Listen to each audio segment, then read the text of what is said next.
All right, another question for y'all. Tiffany from Colorado says, or asks, what tips and tricks do you use when making sure your needle tip is on the correct side of a fascia or muscle layer doing a fascial plane block?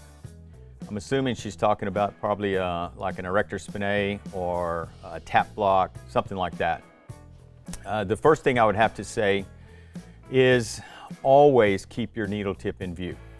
If you have good needle acquisition and you can watch your needle to a target, you will see that needle tip either touch that fascial plane or penetrate that fascial plane if you're wanting to inject under it or between two muscle layers. So that's the first thing, is you need good needle acquisition. You need to be able to watch your needle tip at all times. The second thing I think is use the correct needle. Our block needles are very specific and they have a very short bevel. That short bevel means it's just slightly dull, so that as you're passing through muscle tissue and you reach that fascial plane, you will get a tactile feel of resistance. So that tells you you're on a fascial plane, and then there'll be a very distinct pop as you penetrate that fascial plane so that you know you're through there or between two muscle layers.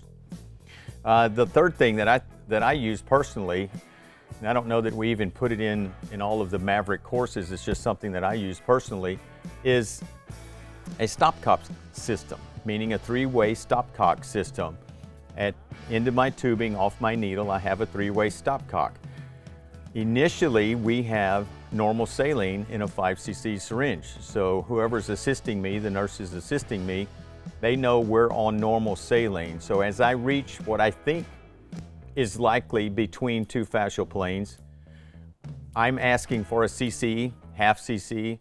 They're giving me normal saline. So if I'm above that fascial plane, you see it bubble into the muscle tissue. If I'm below it, I'm under it, but I'm using normal saline. I'm not wasting my local anesthetic in places that's not going to give me a good block and not where my nerves are located.